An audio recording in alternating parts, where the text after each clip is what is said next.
ছোট ভাই নবীন মিয়া উপস্থিত, নবীনগর থেকে আগত নবীনগর উপজেলা বিএনপির সংগ্রামী সাংগঠনিক সম্পাদক আসলাম হোসেন রাজু উপস্থিত আছেন।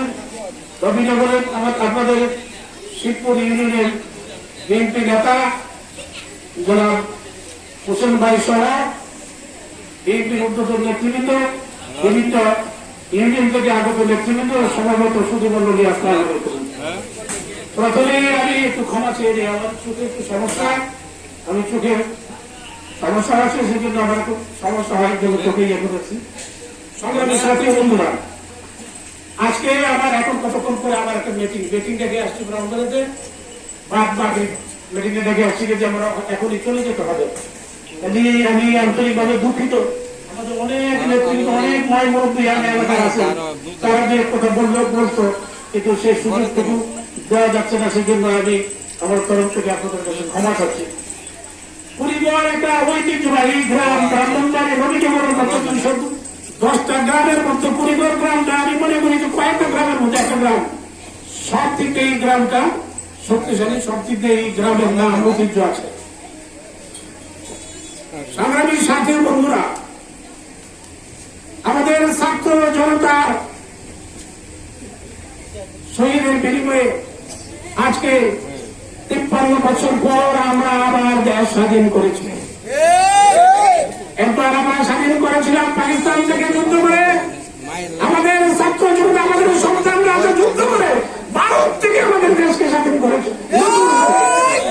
এই ভারতের প্রদত্তাই শেখ হাসিনা এই দেশের ছাত্র জনতার উপরে নির্ভরভাবে গুলি করে শত শত নেতা কর্মী, শত শত সন্তান, আমাদের ছেলে মেয়েদেরকে নির্ভরভাবে হত্যা করেছে, গণহত্যা করেছে। গণহত্যা করে আজকে দেশ থেকে পালিয়ে গেছে। আজকে কোথায়? আজকে যে সন্ত্রাসী, আজকে সেই শেখ হাসিনা, সে হত্যাকারী শেখ হাসিনা, সে হত্যাকারী শেখ হাসিনার সহযোগীরা আজকে দেশ থেকে পালিয়ে গেছে।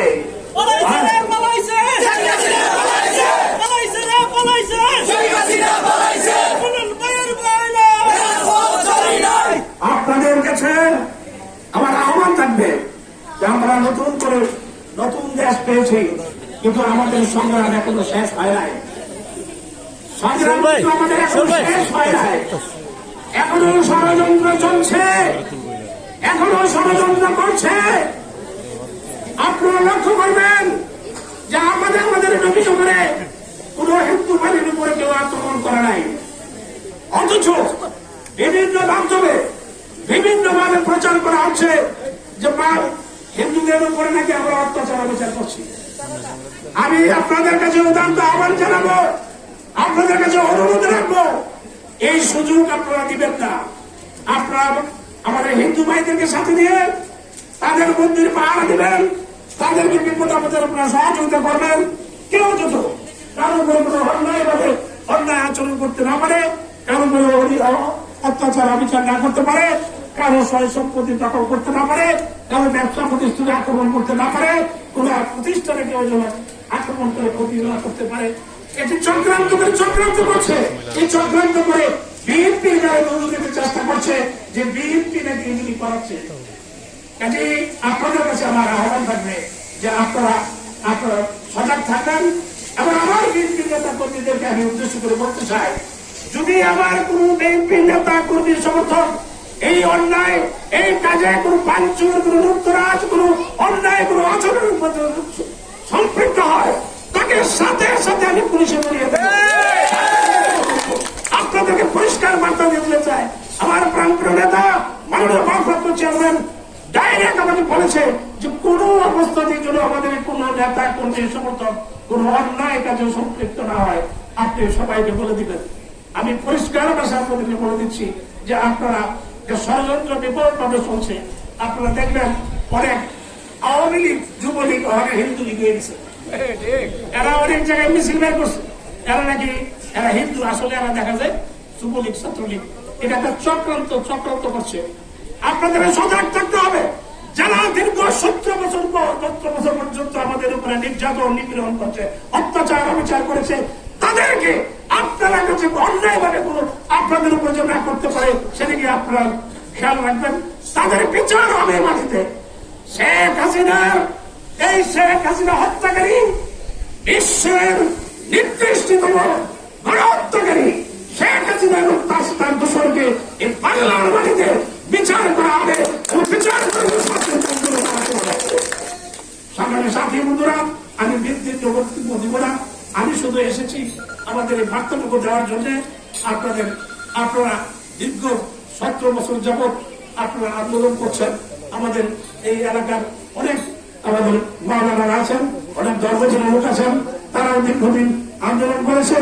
ছাত্র জনতার আন্দোলনের মাধ্যমে আমাদের দীর্ঘ 17 বছরের যে আন্দোলন সফল পরিণতি হয়েছে। আজকে ছাত্র জনতা যারা এই তাদেরকে যারা শহীদ হয়েছে, আমি আজকে এই কুড়িঘর বাজারে দাঁড়িয়ে তাদের আত্মার মাগফিরাত কামনা করি।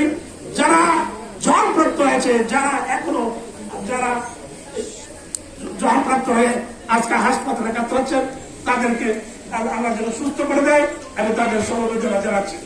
পাশাপাশি আমি এই সরকারের কাছে দাবি রাখছি যে আমার নবীনগরের একটি সন্তান অত্যন্ত মেধাবী ছেলে, আমি ওইদিন গিয়েছিলাম বিশারা তানভীর, সে বাংলাদেশের মধ্যে একটা আপনার সম্পদ বলতে পারেন, সে নাসার সাথে একটা ড্রোন বানানোর জন্য সে কন্ট্রাক্ট করেছিল। সে আইওটির ছাত্র, এত বড় মেধাবী ছাত্র বাংলাদেশ খুব কমে আছে। সেই ছেলেটাকেও হত্যা করা হয়েছে। আমাদের ব্রাহ্মণবাড়িয়া বুদ্ধ নামে একটা ছেলে, সে অত্যন্ত মেধাবী, বাংলাদেশের মধ্যে কয়েকজন মেধাবীর মধ্যে একজন, তাকেও সেভাবে বিপুলভাবে হত্যা করা হয়েছে। এমনি ভাবে শত শত আমাদের এই ছোট ভাই সন্তানদের হত্যা করেছে। শুধু ভাই না, বউ পর্যন্ত, আমাদের ছোট ছোট বোনেরা। আপনারা লক্ষ্য করেছেন যে কিভাবে তাদের বুকে রক্ত দিয়ে আজকে দেশকে আমাদের স্বাধীন করেছে।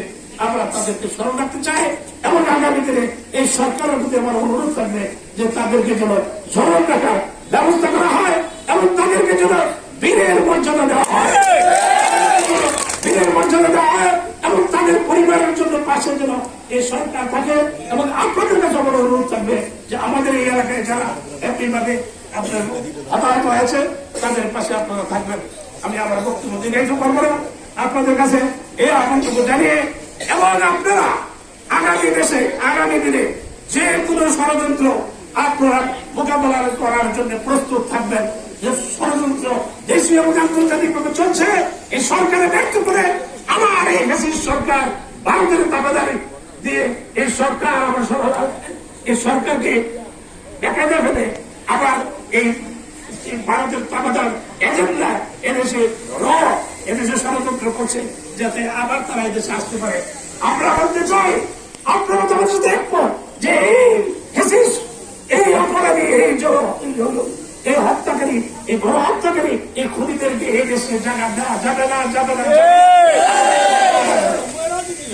সংগ্রামী সাথী বন্ধুরা, আমি আপনাদের কাছে দুঃখ প্রকাশ করছি যে আপনাদের অনেকেই এখানে ছিলেন, আমি অনেকেই চিনি। আমি দীর্ঘদিন ধরে নবীনগরের রাজনীতি করি, 1989 সাল থেকে আমি নবীনগরের রাজনীতির সাথে জড়িত। আপনাদের এই এলাকায় অনেক আমি মিটিং করেছি, অনেকের সাথে সম্পর্ক আছে। আমার বাড়ি আলিয়াবাদ যেটাকে বলে, আমার জন্য আপনারা দোয়া করবেন। আপনাদের কাছে আমি দোয়া চেয়ে আমি আমার সংক্ষিপ্ত বক্তব্য এখানে শেষ করছি। খোদা হাফেজ।